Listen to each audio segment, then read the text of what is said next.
My name's Alex. I work here at the church. I love Tuesday nights. They're like my favorite nights of the week. If you're new, if it's your first time with us, introduce yourself afterwards, after small groups. I'd love to meet you. I'd love to say hi. There are a lot of new faces in here. So, and like I said, scan that QR code in the middle of your table. It would be really helpful just to get some of that information from you guys. All that being said, it has been a while since I have taught up here. It's been about 3 weeks, and since then, we started this new series in the book of Exodus. And we are learning specifically about the Exodus event. So what we didn't tell you at the beginning was the Exodus is a really big book, and we don't have time to cover the entirety of it. And so we're pretty much doing the first half of the book. We're covering like the Exodus event, the event that the book is named after. And if you were with us a couple weeks ago, Gary Durbin, who leads worship on Sunday mornings, he jumped in, he led us in this first week of the series, talking a little bit about Moses when he was in the basket and God's faithfulness and deliverance for his people. And last week, Tim, who was just up here, was up here with us teaching, and he led us in through Exodus chapter 3. And we learned a little bit about Moses' call and what God had for him as a person. And today we are going to be looking at Exodus chapter 4. But before that, I want to make sure that you guys really recognize what like a big deal Moses was.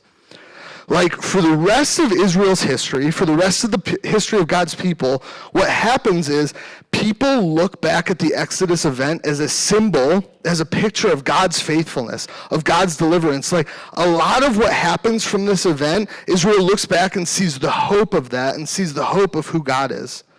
And so when people think about Moses, Moses is talked about as like a pretty big deal.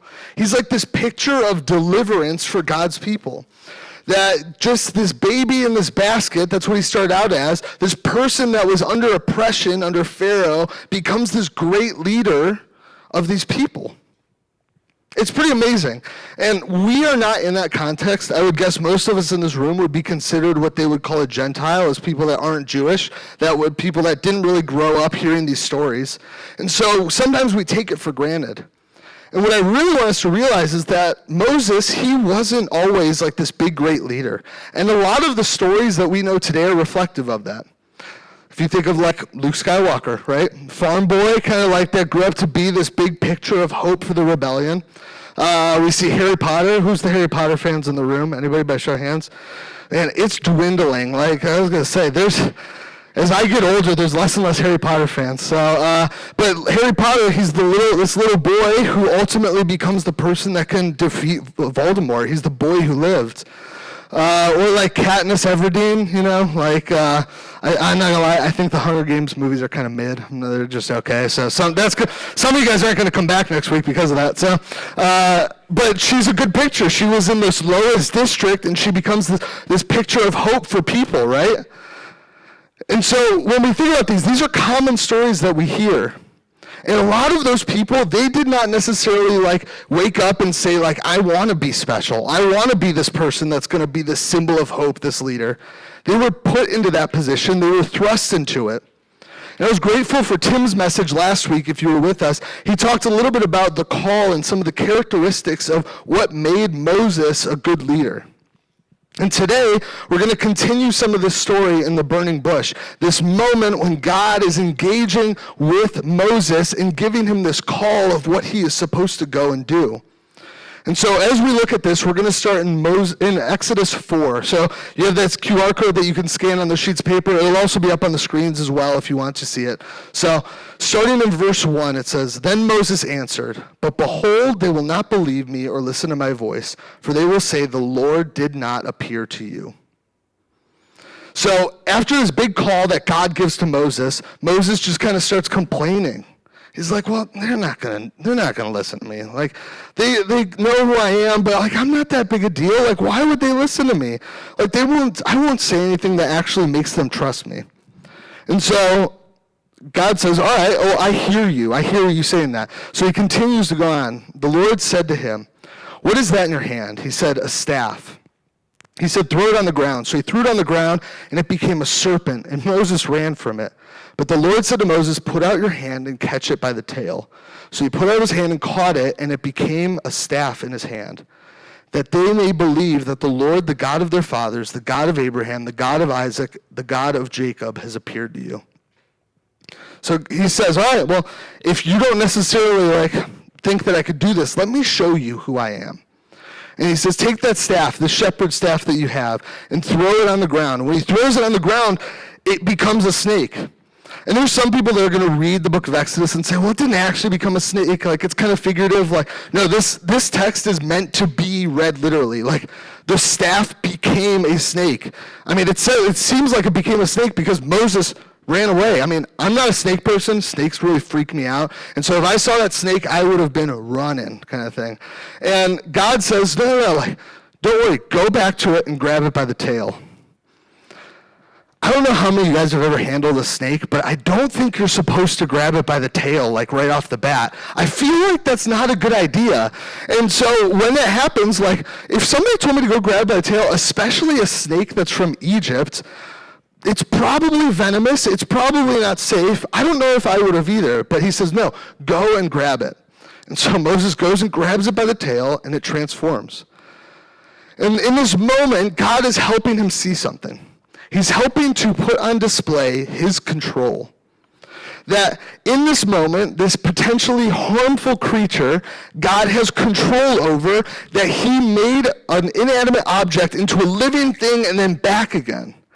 That God has control over this situation. He has control over the people in the world. He has control over the situations that are happening in the world. There's no need to worry about this snake because God has it. He's the one that made the snake be there in the first place, and he brought it back as a staff. God is the one that is in control of this situation. Moses doesn't need to worry about that.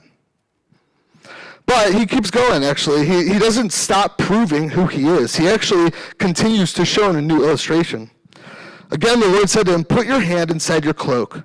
And he put his hand inside his cloak. When he took it out, behold, his hand was leprous like snow. Then God said, put your hand back inside your cloak. So he put his hand back inside his cloak, and when he took it out, behold, it was restored like the rest of his flesh, When I read this one's the one that feels the most wild to me. The snake one, that's pretty amazing. But this one's kind of crazy because it's immediately affects Moses and his possible well-being. So he tells him to take his hand, he puts it inside his cloak, and when he pulls it out, it's leprous. He has leprosy. Now, if you don't know what that is, leprosy is this skin, bacteria that eats away at your body. It eats away at your skin, your eyes. You start to lose sight, your hair starts to fall out. Your body just starts to decay before you, and it's extremely dangerous. And people at this time had it. You would see people in the streets asking for money, or they would be holed up in holes because it's extremely contagious. If you get it, it's passed through the air. It's not something that necessarily even comes just through liquid or anything. It is through the air. And so people were secluded and put away, and they were going to die. There wasn't much you could do. And so God takes this picture. He gives Moses this illustration of the thing that he probably is terrified of, because the people at the time would have been terrified. Just to give you a picture, there is right now, if you got leprosy, there's treatment for it. But the treatment itself takes 1 to 2 years to make it all go away. That's how serious this is. And God uses this as an illustration because he then says, no, wait, put it back in your robe. So he puts it back in and he pulls it out and it's healed. His hand is fine. That's amazing, right? God not only displayed his control before, but he's also displaying his ability. His ability to heal his hand, God's ability is unmatched. He's able to heal the thing that they fear most. He's able to restore what is lost, what is broken. We get a picture of that now through Jesus Christ, the way that he has given us life, that he has restored what is broken. He could restore what was lost, and he said he was going to do what he said he was going to do. He has the ability to make his people made new. And here's the thing, it might look ugly for the Israelites. It might look ugly for God's people as they're in slavery, as they're enslaved by these Egyptians, but it doesn't mean that God does not have the ability to heal. It doesn't mean that he does not have the ability to deliver. And people are so driven by fear because they just don't know what's going to happen. They don't know what's coming next. And fear, I think, is something that we can all relate to. We all fear different things. We are all driven by fear in different ways. And to see that God's ability is so much greater than that fear should encourage us. It should help us to see who he is. But God doesn't stop there. He actually gives another promise to Moses in this moment. If they will not believe you, God said, or listen to the first sign, that they may believe the latter sign. If they will not believe even these two signs or listen to your voice, you shall take some water from the Nile and pour it on the dry ground, and the water that you shall take from the Nile will become blood on the dry ground. So this is one that the text doesn't say that he actually did it in that moment, right? He just tells him to go and do this. Spoiler alert, we're going to see some things that look very similar to this down the road, but I'm going to wait till that message comes up. But what this gives us this perspective of is it helps us to see that God takes something that is very important to the Egyptian people. The Nile was a place of commerce. It's how people got around. It's a place where they would get their food. They would get fish and animals from there. Like some of their gods were even coming from the Nile. Like this is a place that was very important. And what God does is he takes that and he goes and he puts on display his power. He says, my power is something that I have over your Nile. Not only that, I have power over the land that you stand on. He's the one that created these people. He's the one that gave them life. He's the one that gave them purpose. He has the power to do as he sees fit with it.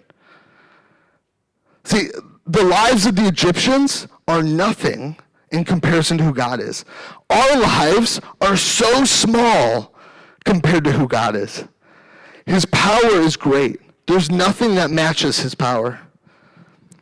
He has now given this picture then of his control, his ability, his power. And then it comes down to this illustration. He says, so I've shown you these things. And so how does Moses respond? He says, send someone else, please? I mean, look, we're going to keep reading through here. It says, oh, my Lord, I am not eloquent either in the past or since you have spoken to your servant, but I am slow of speech and tongue. Then the Lord said to him, who has made man's mouth? Who makes him mute or deaf or seeing or blind? Is it not I, the Lord? Now therefore go, and I will be with your mouth and teach you what you shall speak. But he said, oh, my Lord, please send someone else. Guys, one of my mottos when I'm reading scripture, when I'm reading the Bible, is I often tell people, like, when you read scripture, you are not supposed to put yourself in the shoes of the hero. Like, you are supposed to learn something from the hero because you're probably doing the opposite of what the hero is doing in that story. In this one, put yourself in the shoes of the main character in Moses. This is us. This is the way that we respond often when God calls us to do these things. Like, and he talks about, like, Moses, like, well, no, like, I'm not really good at talking. And some people think it might be like something like that's physical, or maybe like he has a speech impediment. Some other people think it like might be, it's a mental block that he has to get through. And God looks and goes to him and says, well, who made your mouth? I made your mouth. Like, who gives sight to those who are blind? I do. Who takes away sight? I can. Who can make somebody that is deaf hear? I can. I'm the one that has given you this mouth. I have the ability to do these things. And Moses hears it and goes, just isn't there somebody else that can do it?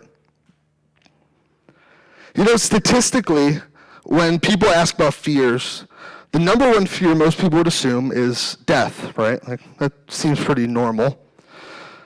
Has anybody seen the statistic before? The number one statistic, the number one thing that people fear is public speaking. You know what that means? Because death is number two. People would rather die than talk in front of other people, kind of thing. So if you're like, nah, I'm not like Moses, I'm not him, I would guess that most of you in this room are, kind of thing. Like, even I come up here, I've been doing this for 5 years now, I still get a little nervous when I come up here to talk to you guys, kind of thing. I think that this is something that is real. It's relatable. Guys, we are in this position. We so badly might want redemption. We so badly might want somebody to come to faith in Jesus.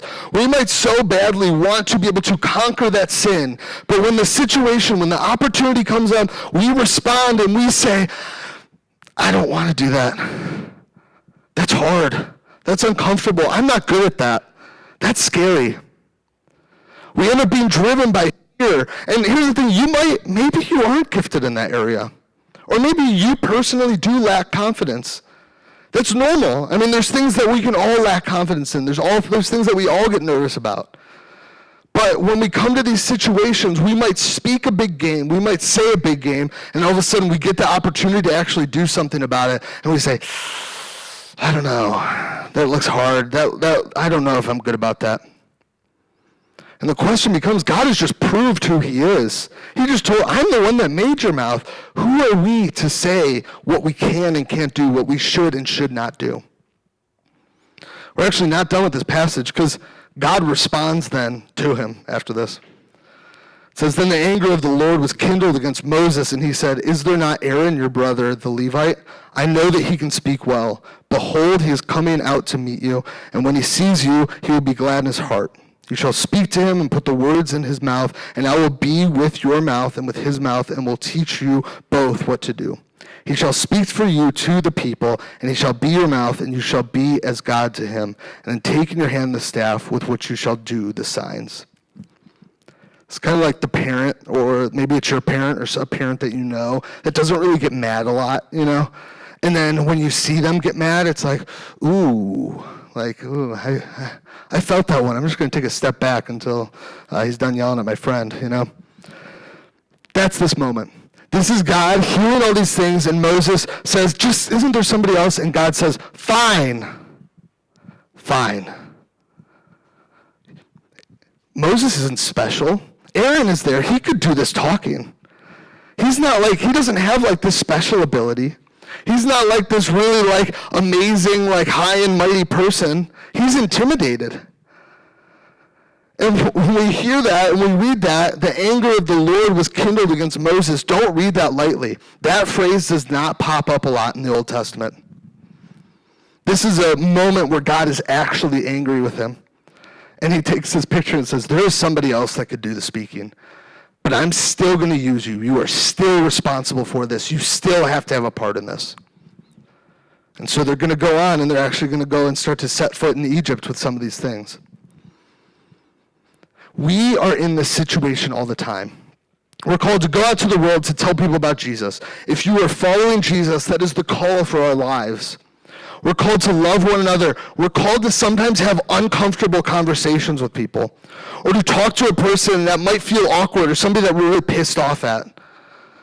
We're called to fight our sin. We're called to stop having sex with our significant other before marriage. We're called to stop getting wasted every weekend, but when the opportunity pops up, we say, it's just easier to have another drink. We're called to unity, and yet so many of us are just okay with being divided with people in this room. You might be angry with somebody in your small group, but you might never bring it up to them. We are called to do this, and we might not feel like it's in our ability to do something about it. Yet if we're called to fix these things, or if we're called to correct these things, then we should. But what about when you feel inadequate? When you feel like your life is out of control? When you feel like everything's spiraling, like you don't know your future, you don't know what's next, you don't know what your plans hold for you. You feel like your plans that you had are kind of hitting the fan. When you feel like you're out of control, remember, God is in control. He is in control. He is the maker of the universe, the one who established it. He's the one who orchestrated Jesus throughout history to give us life. He has your future in his hands. We are all broken people. We are all messy. Then our future needs to be in somebody else's hands, somebody that's better than us. And that's God. You don't need to be, nor should you be, in control of what is coming, because God is in control. When you fear things of this world, when you're like Moses and you fear other people, or you fear maybe your reputation, or you fear what the world is going to say when they look at you, or you have your own insecurities that you're wrestling with kind of thing, that you let these other things steer the ship. You let these other things tell you that they are so much better than God. I'll be honest with you, when I'm in Halloween season, like, I love watching scary movies, I'm going to be honest with you. But it always kind of like brings up this idea of, what are you scared of? And for me, it's a lot of is rooted in like my lack of confidence and some of my anxiety that I wrestle with. Like, when I figured out that I actually had bad anxiety, that like threw my confidence down to the ground. It was hard. It was a hard moment. And for a long time, I let that fear steer the ship. I let myself get frustrated. I looked at God and I said, I can't do what you're asking me to do. I'm not equipped for this. I am not the person that you should be putting in this position. And all of a sudden, I was being pulled this way, closer and closer to this fear. And I was looking at that and saying, that has more power over me. When God is over here and he says, I have immense power. That God is the one who defeats all fear. He is the one that is victorious over fear. That when you recognize how good God is, that you recognize his restorative power, who he is, that when I get pulled this way, I can look at him and that fear becomes nothing. And we're broken. We're going to slip up every once in a while. It doesn't mean the expectation is perfection, but my encouragement to you is to see that God is greater than fear. And when you feel unequipped, I think that there's a lot of people in this room that have a little bit of imposter syndrome when it comes to some of these things. Like, when it comes to ministry or when it comes to telling others about Jesus, a lot of us are like, hey, that job is for the people that are standing up on the stage, not for the people sitting at the tables. That's just not true. That's not what it is. Think about Moses. He was somebody that was not like the super high leader. He was somebody that had some sort of speech thing that he had to get past, and he was somebody that would ultimately go and lead his people out of Egypt. He would deliver them and walk them close to the promised land. He would get them there. God provided a way. Moses didn't even think he could talk to them. So it doesn't matter if you feel unequipped. Like, that's the reality of it. You might feel unequipped, but that doesn't matter to God, because God will equip you. He will give you what you need. He will give you what you are supposed to have. Don't count yourself out, because God will equip you. We don't have the power. We don't have the ability to do these things. We don't have the power to be able to lead God's people. I don't. But when God gives me what I need, he can help give me what I need to be able to lead the right way, to be able to go to him in the right moments, and to be able to fight that fear. Like, I get asked all the time, like, as next, why aren't we going, like, doing serving projects and things like that? Honestly, the biggest thing is because you guys are grown-ups. You could do it yourself. You could go out and you could go to our website and see our partners, and you could sign up for a time slot to go serve with Urban Vision kind of thing. Like, there are opportunities to do it, and you guys should pull the trigger. This is an opportunity for you to own who you are in God, who he has called you to be. And yet so many of us say, that seems hard. I don't want to do that. I don't want to give up time to do that. I don't want to do that unless, like, I have to. Well, you have to. You should. God's calling you to do something. So whatever that thing is, maybe it's a gospel conversation. Maybe you saw that person that works at Starbucks down the road and you wanted to go talk to them, but you let fear get in the way. Maybe it's you want to go serve somewhere that's outside of Redemption Chapel, that you want to go sign up to do that. Go to our website. Find an opportunity to do that. Maybe you know that you have to have that uncomfortable conversation with somebody, that there's something that you have to talk about with someone and you are not looking forward to it, but you know that it will glorify God in the end. Go and do those things. Moses did not start out as this amazing figure. He started as somebody that pushed back on God's call. And so I've been there. I'm sure many of you guys have been there, but there's an opportunity to step forward, not only in faith, but trusting that God is the one that gives you the ability to do what he has called you to do. Bow your heads with me. Lord, I thank you for the people in this room. Lord, every time I read this part of your word, it convicts me, it puts me in a place of recognizing that I let other things steer the ship other than you. Lord, that you are ultimately good, that you are the most powerful, that you are the one that's in control. You have the ability to work change for your glory. Lord, those things that I let get in my way Allow those to be moments where your Holy Spirit will work, will be able to push me, and that you can use me, and I allow that to happen, that I can say, God, I want you to use me. Let your Holy Spirit work there in my heart. If there's people in this room, Lord, that haven't given their faith to you, that haven't put faith in you, Lord, let that be stirred on their hearts tonight. Have them talk to their small group leaders, or talk to me or Rose, or talk to somebody that you put in their life, Lord. Those people that are doing their best to follow you, Lord, push them to be able to look at you and say, you are the God that is most powerful. I will do what you ask of me. And ultimately, Lord, the reason that we get to be here, sit here, talk about this is because of your Son and what he's done for us on the cross. And thank you for that. In your name I pray. Amen.